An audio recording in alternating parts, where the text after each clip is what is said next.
विश्वनाथ वरदानी प्रकाशदर्शी कैलाश में विनाशी भगवान शिव, इनकी पुनीत पावन पवित्र शिव महापुराण की कथा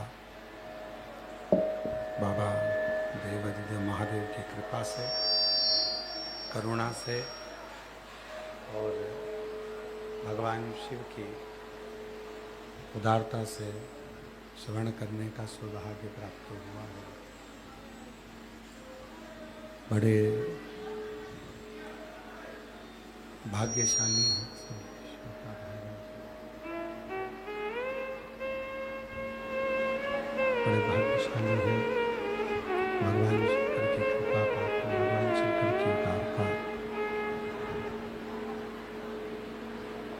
भगवान शिव की करुणा, उनकी उदारता और उनकी दया से ये पवित्र पावन श्रावण के महीने में पवित्र पावन शिव महापुराण की कथा श्रवण करने का सौभाग्य आप और हम सभी को प्राप्त हुआ है। ऑनलाइन शिव महापुराण की कथा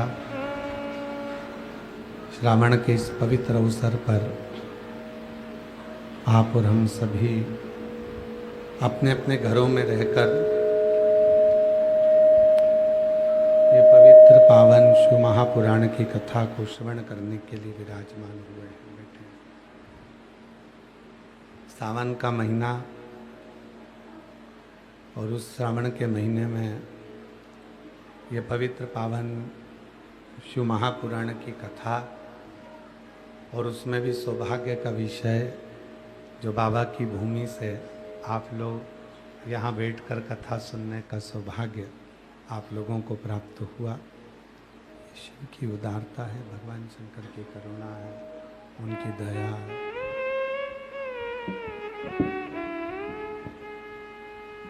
कल से और खराब हो गया। शिव की करुणा से, कृपा से, दया से, उनकी उदारता से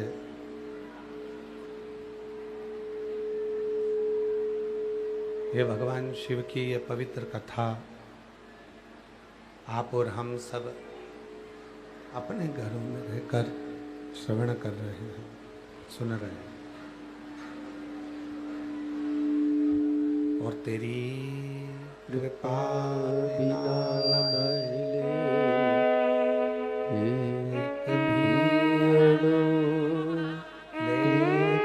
हैं सांस कृपा से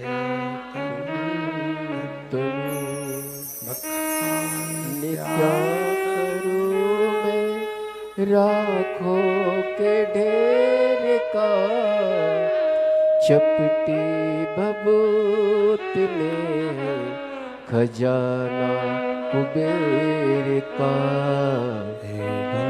गंगाधार मुक्ति द्वार ओंकार तू, भोले ओंकार तू, आयो शांति हारी शंभु तारे तारे तू। शिव कथा कहती है, भगवान शंकर का चरित्र कथा।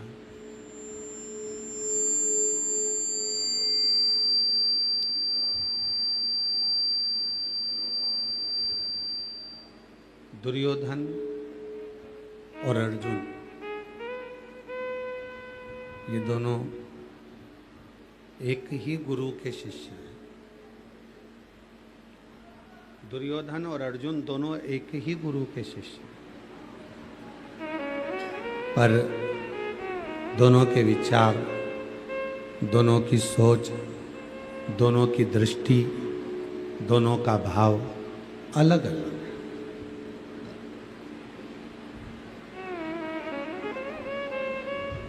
दोनों की सोच अलग है, दोनों के भाव अलग है, दोनों की दृष्टि अलग है, दोनों के विचार अलग।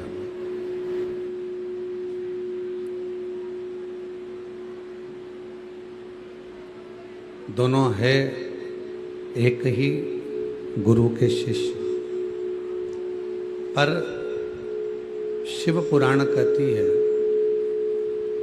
दुर्योधन कभी शिव की आराधना नहीं कर पाए। भगवान शंकर की अविरत भक्ति को, भगवान शंकर के भजन को, भगवान शंकर के स्मरण को दुर्योधन कभी नहीं कर पाए। पर अर्जुन की जो माता है कुंती, वो भगवान शिव की परम भगत है। एक बार कथा में कहा था कि शिव क्या देते हैं, राम और कृष्ण क्या देते हैं। तो कथा में वर्णन किया था कि भगवान शंकर भगवान श्री राम जी और भगवान कृष्ण की भक्ति देते।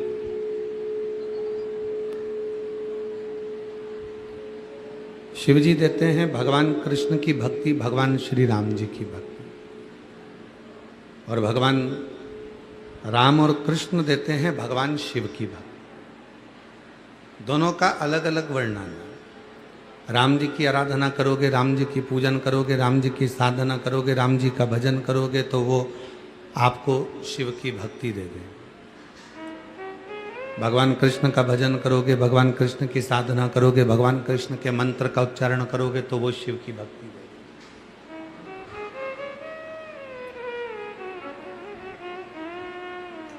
और शिव, जब हम एक लोटा जल महादेव को चढ़ाते हैं, भगवान शंकर की आराधना करते हैं, साधना करते हैं, भक्ति करते हैं, भजन करते हैं, तो वो राम और कृष्ण की भक्ति हमको प्रदान कर देते हैं।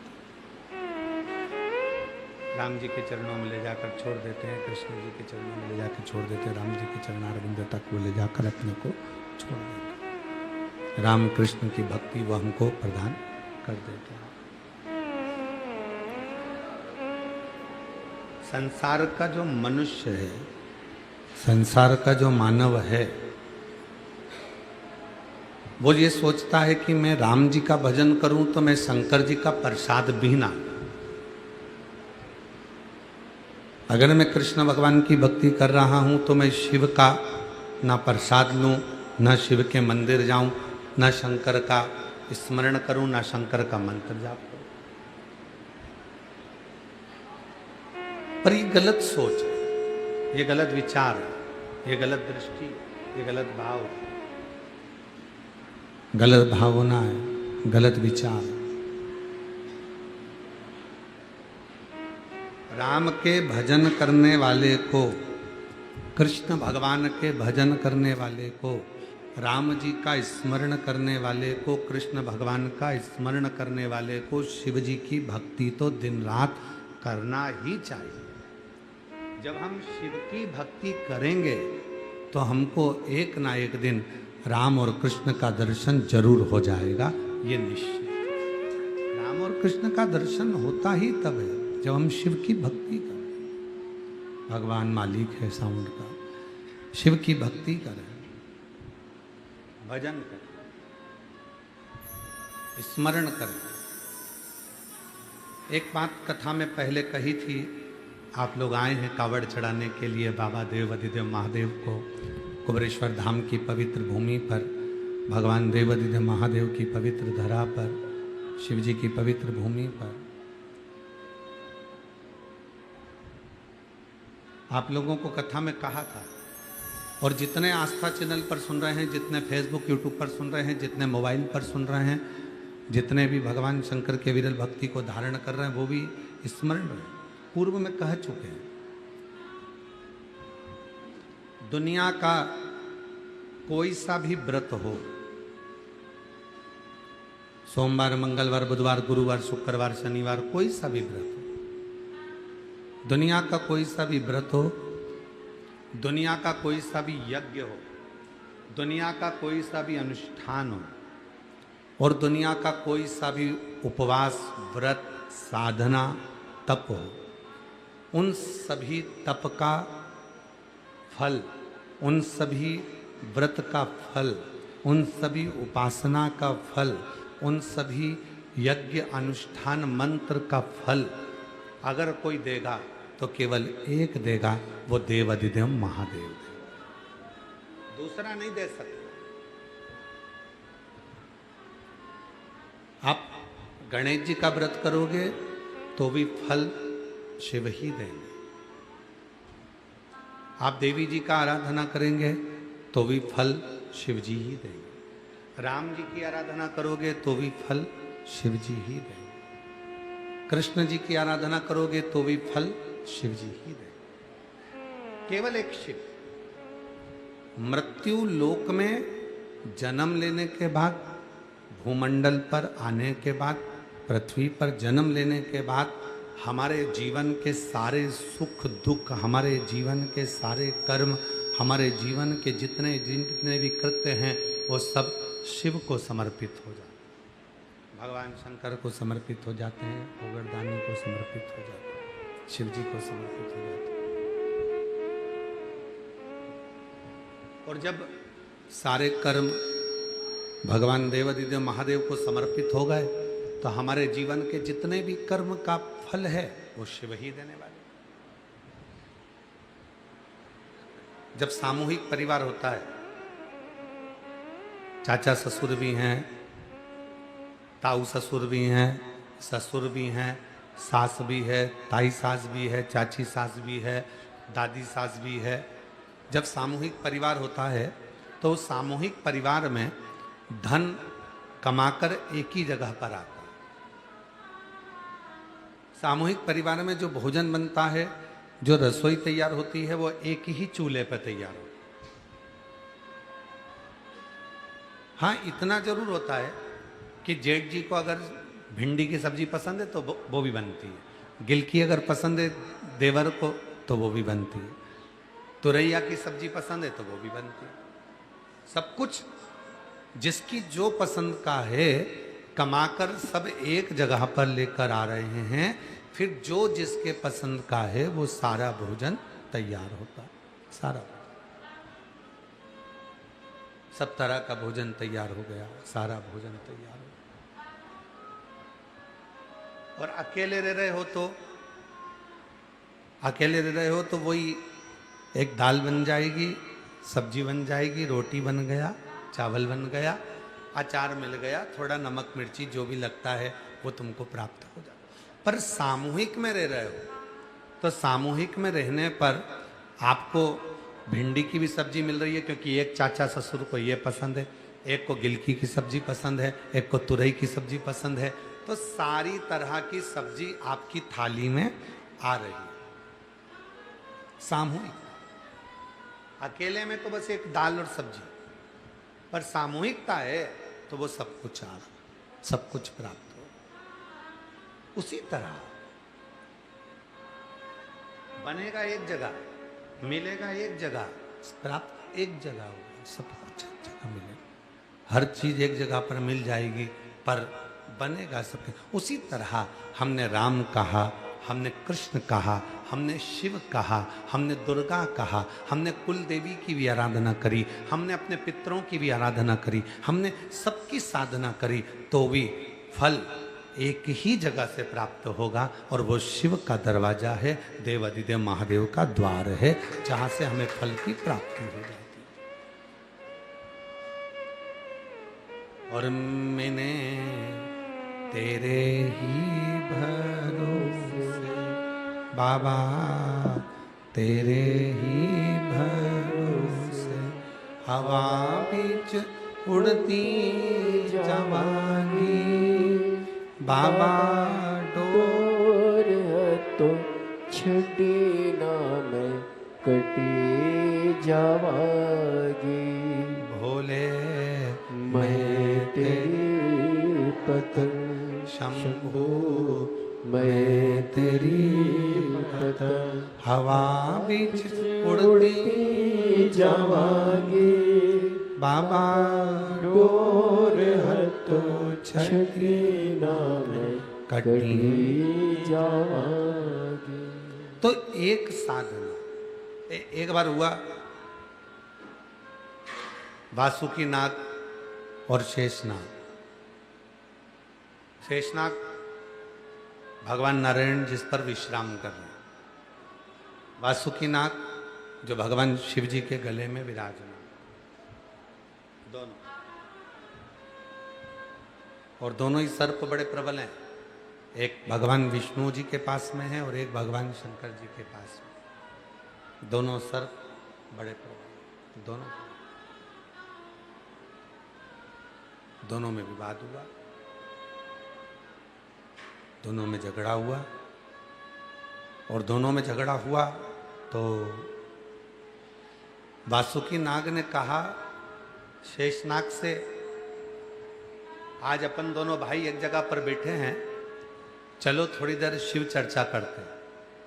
अब जो शंकर का भक्त है वो शंकर की चर्चा करने बैठा। तो शेषनाग कहता है कि मैं शिव की चर्चा क्यों करूं, मैं नारायण की चर्चा करूं। मैं शिव की चर्चा नहीं करूंगा, मैं नारायण की चर्चा करूंगा। अब शेषनाग जी नारायण की चर्चा करने में लगे, वासुकी नाग शिव जी की चर्चा करने में लगे। वासुकी नाग जो बोले वो शेषनाग नहीं सुने, और शेषनाग जो बोले वो वासुकी नाग नहीं सुने।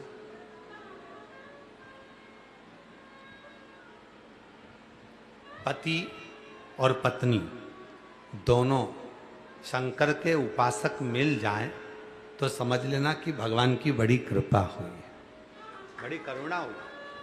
पति भी शंकर जी को लोटा भर के जल चढ़ाने वाला मिल जाए, धर्म पत्नी भी एक लोटा जल चढ़ाने वाली मिल जाए, पति भी शिव नाम जपने वाला मिल जाए और धर्म पत्नी भी शिव नाम जपने वाली मिल जाए, तो समझ लेना कि शिव जी की बड़ी कृपा हुई है, शंकर जी की बड़ी करुणा हुई है, शिव जी की बड़ी दया हुई है। अब मालूम पड़े कि पत्नी शिव जी की साधना करने वाली मिल गई, शंकर जी के मंदिर जाने वाली, भगवान शंकर का नाम लेने वाली मिल गई, और पति मिल गया ऐसा कि वो देवी देवता को माने ही नहीं। वो ना राम जी को माने, ना कृष्ण जी को माने, ना शिव जी को माने, ना किसी देवता को माने, वो मानने को तैयार नहीं। फिर क्या करोगे? अब तुम कर रही हो कि चलो मेरे साथ पूजन में बैठ जाओ। 11 अगस्त को महाराज जी पूजन करा रहे हैं ऑनलाइन, चलो तुम मेरे साथ बैठो ऑनलाइन पूजन में। अब तुम पति को बिठा रही हो कि ऑनलाइन पूजन में तुम बैठ जाओ, और पति के मैं नहीं बैठूंगा, मैं मानता ही नहीं। अब करो तो करो क्या? तो शिव पुराण की कथा कह रही है उसको अपना करने दो और तुम अपना करो। वो कहते ना, आहों में असर होगा घर बैठे। आवाज सेट नहीं हो रही है, तुम्हारी आवाज बहुत बेकार ऐसा भर्रा रही है और पूरा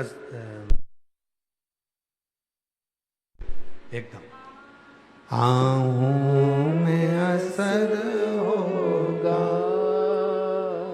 घर बैठे बुला लेंगे, तुम रूठे रहो बोले हम तुम्हें मना लेंगे, तुम रूठे रहो बोले हम तुम्हें मना लेंगे। आहों में असर होगा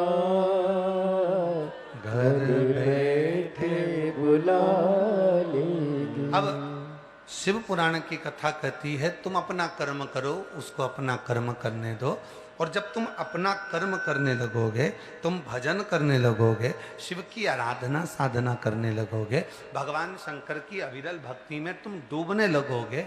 अगर तुम्हारी भक्ति श्रेष्ठ है, तुम्हारा भजन प्रबल है, तो निश्चित है एक दिन पति भी भले किसी को नहीं मानता, एक दिन तुम्हारे साथ बैठकर शिव महापुराण की कथा जरूर सुनेगा और शिव की साधना आराधना जरूर, ये निश्चित।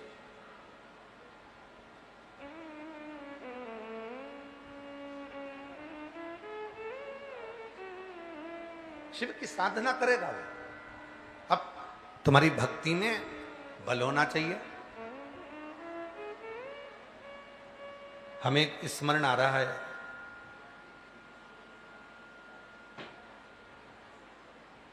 इंदौर की एक घटना हमें स्मरण में है कि एक बार एक महिला ने, एक बार एक स्त्री ने, एक माता ने आकर कहा, गुरुजी, केवल एक सावित्री ही ऐसी थी जो सत्यवान के प्राण वापस लेकर आई थी। हमने कहा जी तुम झूठ बोल रही हो, केवल स्त्री अकेली नहीं होती जो सत्यवान के प्राण वापिस लेकर आ जाए। केवल एक स्त्री ही नहीं है जो सत्यवान के प्राण वापिस लेकर आ। अगर दोनों में प्रेम है, स्नेह है, समर्पण है और भगवान शिव की दोनों अविरल भक्ति को धारण करते हैं तो ये निश्चित है भगवान की कृपा होगी तो एक दिन सत्यवान भी सावित्री के प्राण वापिस ला सकता है। अगर विश्वास प्रबल है तो, भरोसा दृढ़ है तो। ए मेरी जीजियों,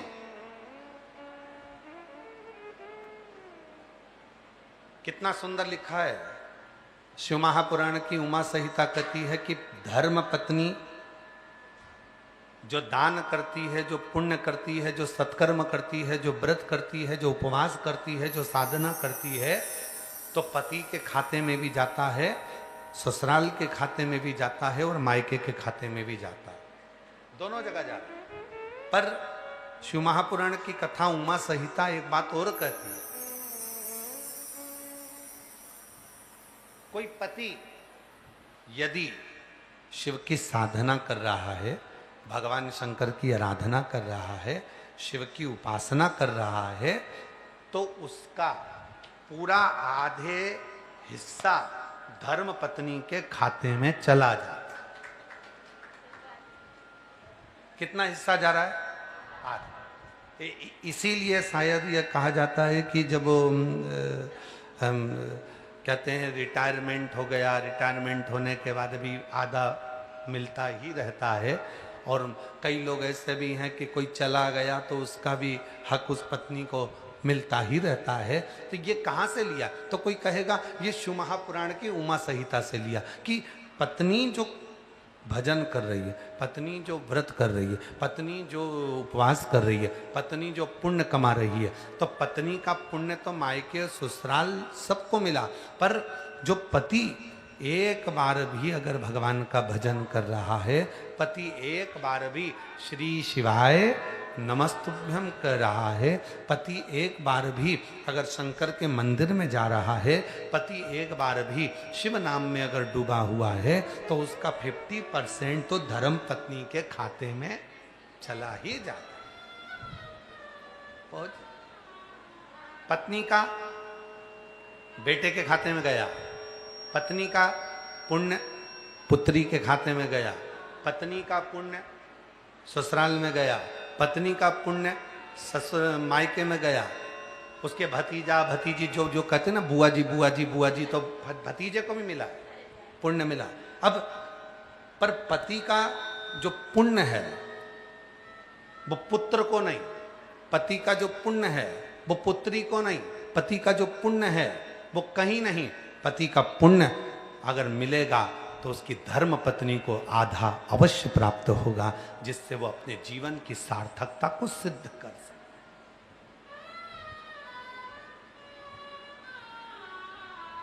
सार्थकता को सिद्ध कर सके। और मैंने तेरे ही भरोसे बाबा, तेरे ही भरोसे हवा विच उड़ते जावांगे बाबा, डोर तो अच्छा लग रहा है जो गा रहे हैं, अच्छा लग रहा है आपको?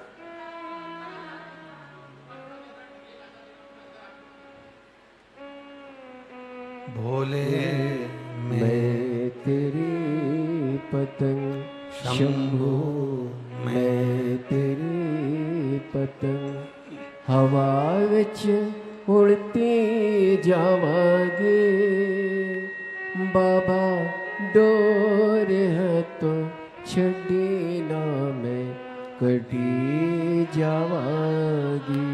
भोले मैं तेरी पतंग शंभू, मैं तेरी पतंग। तो शिव कथा कर रही है, वासुकी नाग और शेष नाग दोनों में विवाद छिड़ गया। वासुकी नाग और शेष नाग में दोनों में विवाद छिड़ गया। वासुकी नाग कुछ कर रहे हैं तो शेष नाग को ठीक नहीं लगा, और शेष नाग कुछ कर रहे हैं तो वासुकी नाग स्वीकार नहीं। दोनों में विवाद, दोनों में झगड़ा, दोनों लड़ रहे हैं। भगवान से प्रार्थना करना कि पति और पत्नी की जब जोड़ी बने तो ऐसी बने कि दोनों ही शिव के चरणों को समर्पित हो, समर्पित।